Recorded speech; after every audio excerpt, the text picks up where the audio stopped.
Ada seorang orang tua yang kaya raya. Dia punya satu-satunya anak. Anaknya ini cerdas, tumbuh besar menjadi anak yang cerdas. Suatu saat dia memberitahu pada orang tuanya kalau sebentar lagi dia mau ikut ujian sidang dan sebentar lagi akan wisuda. Satu-satunya anak dari keluarga kaya. Dia anak laki-laki. Dia sekolah di perguruan tinggi ternama. Prestasinya luar biasa. Seluruh prestasi sekolahnya disampaikan pada orang tuanya. Dan setiap hari kalau mau pergi ke sekolah, ke kampusnya, dia melewati suatu dealer mobil. Dan di situ banyak sekali berjejer mobil-mobil mewah. Yang namanya anak orang kaya. Hadiahnya tentu saja yang dibayangkan bukan uang sepeser. Tapi mungkin dibayangkan oleh anak itu hadiahnya adalah mobil mewah.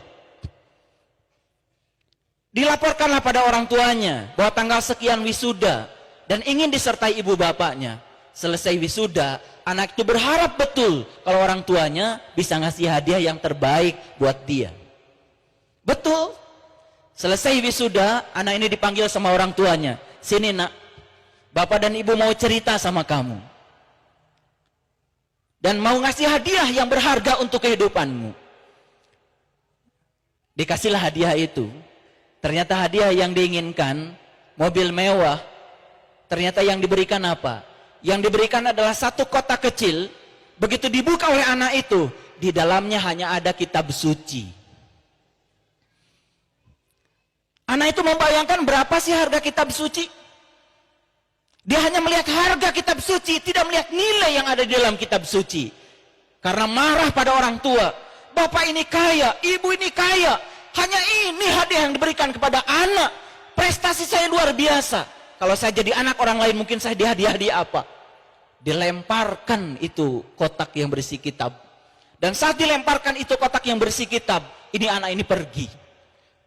Pergi meninggalkan rumah. Karena dia sudah jadi sarjana. Ternyata dia bisa bekerja mandiri. Dia beristri pun tidak ngasih orang tuanya. Lahir anak pertama, punya anak pun tidak pernah memberitahu orang tuanya. Orang tuanya hanya rindu saja pada anak. Satu-satunya anak yang diharapkan. Ternyata dengan cara seperti itu berterima kasih pada orang tua. Tapi suatu saat yang namanya hati nurani pasti akan tergugah. Hati nurani tergugah. Sampai suatu saat itu anak berpikir, kayaknya saya anak berdosa kalau saya tidak datang menghampiri orang tua. Kesadarannya mulai muncul. Lalu dia cari kabar tentang orang tuanya. Lalu pada suatu saat dia ngasih tahu kalau dia mau pulang. Karena dia mau ngasih tahu kalau dia sudah punya anak yang pertama. Lalu direncanakanlah pertemuan dengan orang tua itu. Dan orang tuanya dengan sangat-sangat cemas, berharap anaknya datang. Subhanallah. Ternyata rencana manusia cuma rencana.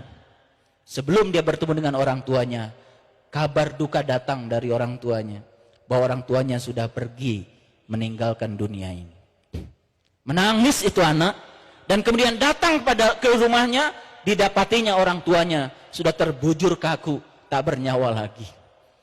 Selesai pemakaman, kemudian dia menghampiri lagi tempat yang dulu pernah dia bertengkar di ruang kerja orang tuanya.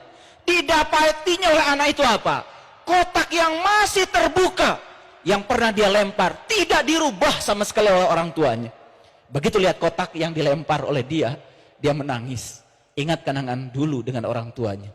Perlahan itu kotak dibuka, lalu kitab sucinya diambil, satu lembar demi lembar dia buka. Ternyata sangat kaget ini anak. Kenapa? Di halaman paling tengah dari kitab itu didapatinya oleh dia surat pembelian mobil mewah. Jadi sebetulnya hadiah yang dia idam-idamkan itu ada di dalam kotak itu.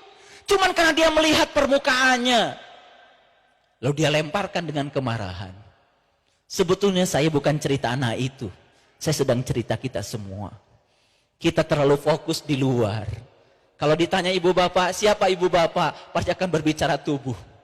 Padahal ibu bapak yang sebenarnya bukan yang tubuh, yang dibalik tubuh. Makanya kalau orang Bandung, orang Tatar Parahiang mengatakan pada kita, sing bisa nganyang kapageto, sing terang piuiheun, Kata orang Jawa, harus mati saat jeroning urip.